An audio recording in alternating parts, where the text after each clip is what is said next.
નમસ્કાર, સેક્યુલર ગુજરાત ન્યૂઝમાં આપનું સ્વાગત છે। આ વર્ષે પણ અમદાવાદમાં નવરાત્રીમાં જિગ્નેશ કવિરાજ ગરબાની રમઝટ બોલાવશે। ગરબાનું નામ સાંભળતાની સાથે જ દરેક ગુજરાતી અને અમદાવાદીઓના પગ થનગનવા લાગે છે। નવરાત્રીને હવે ગણતરીના જ દિવસો બાકી છે, ત્યારે બધા આયોજકો નવરાત્રીની તૈયારીઓમાં લાગી ગયા છે। શહેરના માં ઇવેન્ટ મેનેજમેન્ટ અને તક્ષ ડિજિટલ દ્વારા ભાડજ અમદાવાદમાં આવેલ જયમાડી ફાર્મ ખાતે 3 થી 11 ઓક્ટોબર એટલે કે નવરાત્રીના 9 દિવસ દરમિયાન મહાનવરાત્રીનું આયોજન કરવામાં આવ્યું છે। નવરાત્રીમાં ગરબા રમવાની મજા ત્યારે જ આવે જ્યારે સામે ગરબા ગાનાર સુપર સિંગર હોય, અને એ પણ પ્રખ્યાત જિગ્નેશ કવિરાજ। નવરાત્રીના 9 દિવસ દરમિયાન ગરબાની મોજ પડાવવાના હોય ત્યારે વિચારવાનું ન હોય। ગત વર્ષની જેમ આ વર્ષે પણ જિગ્નેશ કવિરાજ અમદાવાદમાં ગરબાની રમઝટ બોલાવશે। આ અંગે બોપલ અમદાવાદ ખાતે આવેલ રાજથાળમાં આયોજિત કાર્યક્રમમાં ઇવેન્ટ મેનેજમેન્ટના ફાઉન્ડર જયદીપસિંહ ગોહિલ તથા તક્ષ ડિજિટલના સભ્યો સહિત સિંગર જિગ્નેશ કવિરાજે નવરાત્રીમાં આયોજિત થનાર મહાનવરાત્રી મહોત્સવ અંગેની માહિતી આપી હતી। Reporter Sanjeev Rajput, secular Gujarat news, Ahmedabad. ખાસ માં ઇવેન્ટ મેનેજમેન્ટ દ્વારા અમારી ચોથું વર્ષ છે નવરાત્રિનું। 3 વર્ષ ખૂબ સક્સેસ અમે નવરાત્રિ કરી। એના ઓર્ગેનાઇઝર અમારા ખાસ જયદીપસિંહ બાપુ છે, અને બીજા આ વર્ષે ખાસ અમારા જીતુભાઈ તક્ષ ડિજિટલ, આ બંને ભેગા થઈને આ વર્ષે ચોથું વર્ષ મારું કરી રહ્યા છે। તો માં ઇવેન્ટ મેનેજમેન્ટમાં 3 વર્ષ પૂરા કર્યા, અને એની ભવ્ય સફળતા બાદ 2024માં અમે નવરાત્રિ લઈને આવી રહ્યા છીએ। ખેલૈયાઓ માટે ખાસ, અને આનું સ્થળ છે મૂળ ભાડજ જયમાડી ફાર્મના અંદર રાખ્યું છે।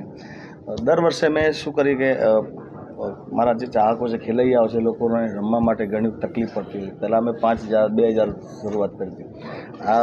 આ વર્ષે ગયા વર્ષે 8,000ની, તો આપણે 10,000ની ગણતરી અમારી છે ખેલૈયાઓ માટે।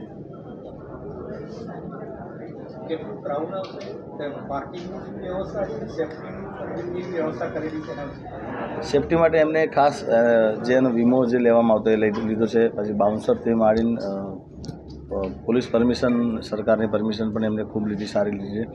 અને જે ગ્રાઉન્ડ છે એ ગ્રાઉન્ડ 10,000 માણસો લોકો, ખેલૈયાઓ લોકો રમી શકે એવડું મોટું ગ્રાઉન્ડ છે। અને પાર્કિંગ માટે પણ ખૂબ સુવિધા એમને અલગથી કરી છે। મેડિકલની કોઈ વ્યવસ્થા કરવામાં આવે? એમ્બ્યુલન્સ દર વર્ષે? હા, દર વર્ષે તો આ ચોથું વર્ષ છે, એમાં દર વર્ષે એમ્બ્યુલન્સની સુવિધા રાખી છે। ત્યાં ડૉક્ટર પણ પોતે હાજર હોય છે।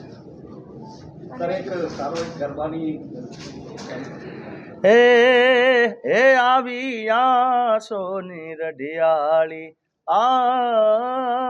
સોની રઢિયાળી રાત મોરી માં, પગલા પાડો ને બિરદાળી માં, ઓ પગલા પાડો ને મારી બિરદાળી માં।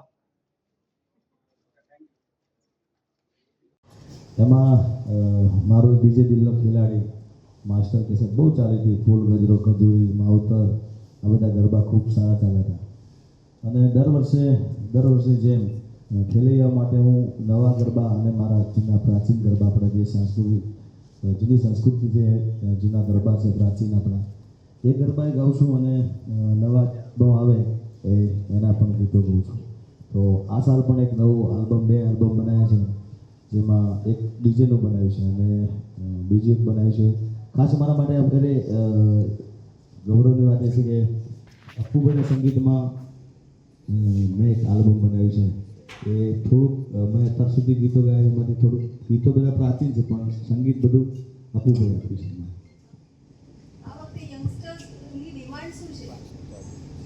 આમ તો જો કે મારા માટે ડિમાન્ડ લોકોની બેવફાની ખાસ હોતી હોય છે કે કોઈ કલાકાર, જેને કોઈ બી કલાકાર, પણ એના ગીતો જે ફેમસ થયા લોકો ખૂબ રાખતા હોય છે।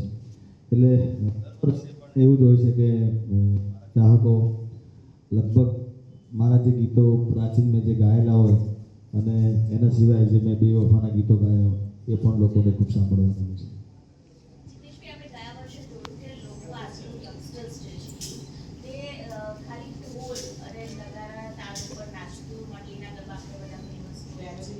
એના પાસે માટે પણ સખત કરવા માટે અથવા તો કંઈક અલગ રીતે પ્રેઝન્ટેશન આપવા માટે યુથ ખેંચી લાવે એવું જિગ્નેશ કવિરાજ શું કરશે? એમાં એવું છે ખાસ કે આપણા જૂની કહેવત છે ઓલ્ડ ઇઝ ગોલ્ડ. કોઈ બી હોય કે આપણા ગીતો જૂના ગીતો ગાઓ, આ મૂળ જૂનું બધું છે આપણું. આજે તારે હાલ શહેને ઉપર અને ઢોલ ઉપર ગાતા હતા એ આપણે ગામડામાં ગાતા હતા, પણ હવે જે એટલા યંગ લોકો આવ્યા છે એ લોકોને ખબર નથી કે ગામડામાં એ લોકો ગયા ના હોય, એટલે એ લોકો માટે આ નવું છે. અત્યારે જે આ મંદિરના જે આપણે જે થાય છે આપણા માટે એ બી ગૌરવની જ વાત છે કે ભાઈ સારી માતું જોગણી ધન્ય માતું જોગણી ધન્ય મા ભવાની. એ પૃથ્વી પહેલા તમારો વાસ, યુગ પહેલા પ્રગટી માં જોગણી. પૃથ્વી પહેલા તમારો વાસ, યુગ પહેલા પ્રગટી માં જોગણી. ધન્ય માતું જોગણી ધન્ય મા ભવાની. ખાસ મા ઇવેન્ટ મેનેજમેન્ટ દ્વારા અમારી આ ચોથું વર્ષ છે નવરાત્રિ. 3 વર્ષ ખૂબ સક્સેસ અમે નવરાત્રિ આપ્યું છે. અને જે આ વર્ષે ખાસ અમારા જીતુભાઈ લક્ષ છે, આ બંને ભેગા થઈને આ વર્ષે ચોથું વર્ષમાં કરી રહ્યા છે. તો મા ઇવેન્ટ મેનેજમેન્ટમાં 3 વર્ષ પૂરા કર્યા અને એને પોતે સફળતા મળ્યા. 2024માં અમે નવરાત્રિ કરી રહ્યા છે. એટલે એ માટે ખાસ આનું સ્થળ છે મૂળ ભારત જય માડી ફાર્મના અંદર આવ્યું છે. દર વર્ષે મેં શું કર્યું કે મારા જે ચાહકો છે ખેલૈયાઓ છે લોકોને રમવા માટે ઘણી તકલીફ પડતી છે. પહેલાં તો 5,000 2,000 આ વર્ષે 8,000ની આપણે 10,000ની કેટલું ક્રાઉડ આવશે, પાર્કિંગની શું વ્યવસ્થા છે, સેફ્ટીની પણ જે વ્યવસ્થા કરેલી છે એના સેફ્ટી માટે એમને ખાસ જે ગુનો જે લેવામાં આવતો એટલે છે બાઉન્સરથી માંડી પોલીસ પરમિશન, સરકારની પરમિશન પણ એમને બહુ સારી અને જે ગ્રાઉન્ડ છે એ ગ્રાઉન્ડ 10,000 માણસો ખેલૈયાઓ રમી શકે એવું બધું ગ્રાઉન્ડ છે.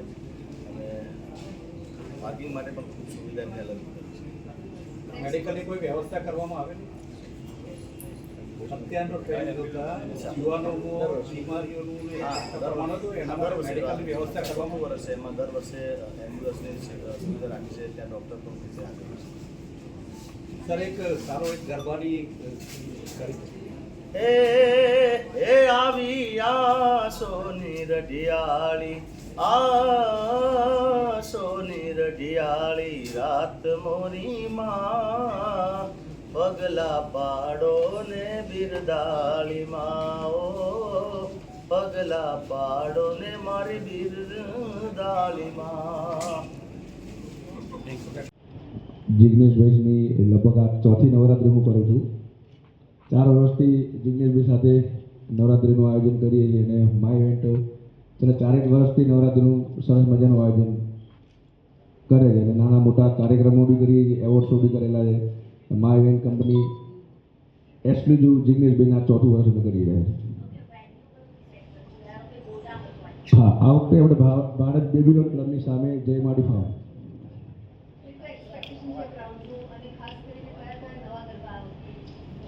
લાસ્ટ ટાઈમ અમે 7-8 હજારની કેપેસિટી હતી. આ વખતે ગ્રાઉન્ડ કેપેસિટી વધારી છે. 10,000ની ગણતરી છે. 10,000 ક્રાઉડની ગણતરી છે. અને ગરબામાં તો જિગ્નેશભાઈનું કલેક્શન ખૂબ સરસ જ છે. એમાં મારે કંઈ કહેવાની જરૂર નથી. એ આપણે જિગ્નેશભાઈ સાથે સાંભળીશું. સમાચારોની અવનવી અપડેટ્સ માટે જોતા રહો સેક્યુલર ગુજરાત ન્યૂઝ.